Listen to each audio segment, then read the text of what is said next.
સીતાઈ અને મલાઈની વાર્તા। એક બ્રાહ્મણ હતો, તેને બે દીકરીઓ હતી। તેમાં એકનું નામ સીતાઈ અને બીજીનું નામ મલાઈ હતું। એક વખત તેના પિતાએ બંનેને બોલાવીને પૂછ્યું, તમારા બેમાંથી કોણ આપકર્મી છે અને કોણ બાપકર્મી છે? ત્યારે સીતાએ કહ્યું કે હું આપકર્મી છું અને મલાઈએ કહ્યું કે હું બાપકર્મી છું। એટલે બ્રાહ્મણે બંને કન્યાઓ ઉંમરલાયક થતા તેને પરણાવવાનો વિચાર કર્યો। સીતાએ અને ગરીબ માણસ કોઢિયો હતો તેની સાથે પરણાવી અને મલાઈને નગર શેઠને ત્યાં પરણાવી। આ કોઢિયો ગરીબ બ્રાહ્મણ નદીને કિનારે ઝૂંપડી બાંધીને રહેતો હતો। શ્રાવણ મહિનામાં વદ નોમનો દિવસ આવ્યો। સ્ત્રીઓ બધી નદીએ નાહવા આવી। નાહી પરવારી દશામાનો દોરો લઈ અને વાર્તા કરે। સીતાએ બધી બહેનો પાસે જઈને પૂછ્યું, બહેનો તમે આ કયું વ્રત કરો છો? સ્ત્રીઓએ જવાબ આપ્યો, આ તો દશામાનો દોરો છે। આ વ્રત લેવાથી સુખ, સંપત્તિ, પુત્ર, પરિવાર બધું મળે છે।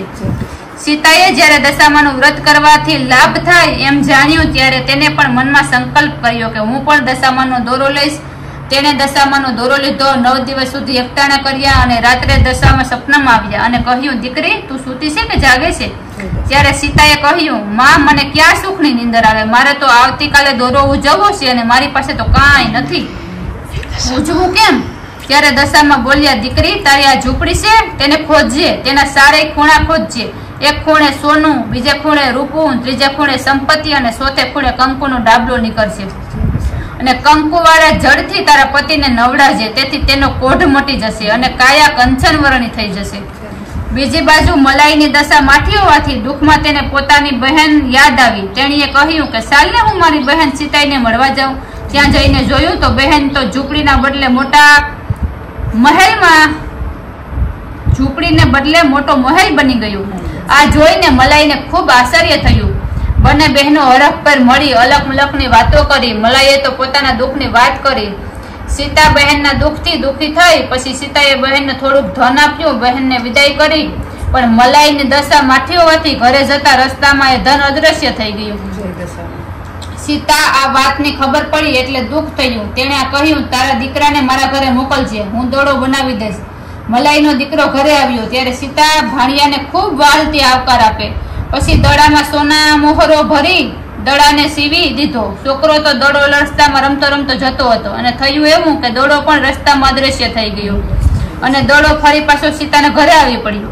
ફરીથી બીજી વાર સીતાએ વાંસળી બનાવી આપી, એમાં સોનું ભરી દીધું। રસ્તામાં જતા જતા દશામાં ડોશીમાનું રૂપ લઈને આવ્યા। ડોશીમાએ છોકરા પાસેથી આ વાંસળી ઝૂંટવી લીધી, ઘા કર્યો। ફરીથી એ સોનું ભરેલી વાંસળી સીતાના ઘરે આવી। પાછો છોકરો સીતા પાસે આવ્યો અને માસી બધી વાત કરી એટલે સીતા તરત સમજી ગઈ કે દશામાં જ હશે। મલાઈની દશા માથી બેઠી છે એટલે આવી મુશ્કેલીઓ આવે છે અને છોકરાને કહ્યું, તારે ઘરે જા અને તારી માને મોકલજે। મલાઈ પોતાની બહેનના ઘરે આવી અને સીતાજીએ સમજાવ્યા। સીતાએ સમજાવ્યું કે દશામાના ક્રોપને લીધે આ બધું થાય છે।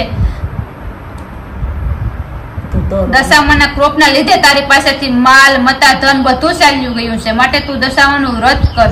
અને મલાઈ વ્રત કરવા તૈયાર થઈ ત્યારે એ વ્રત કઈ રીતે કરવું સીતાએ સમજાવી। પોતાની બહેનને સમજાવ્યું કે આ વ્રત કરવાથી દશામાં જરૂર ને જરૂર તને ફળ આપશે।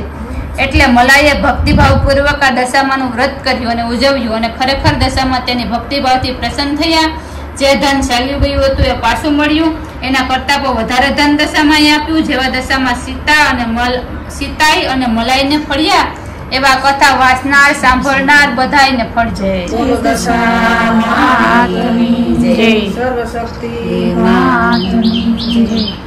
ટૂંકમાં એક ઈ કહેવાનું હતું કે આપણે 4 વાર્તા કરીએ ને તો તમે ગમે એ વાર્તા વાંચી શકો, પણ નળ રાજાની અને વનડિયા દેવની વાર્તા વાંચવી ફરજિયાત છે। ઈ કરી અને 2 વાર્તા તો ફરજિયાત સંભળાવવી જ પડે, બીજી 2 તમે ગમે એ કરો, બરાબર?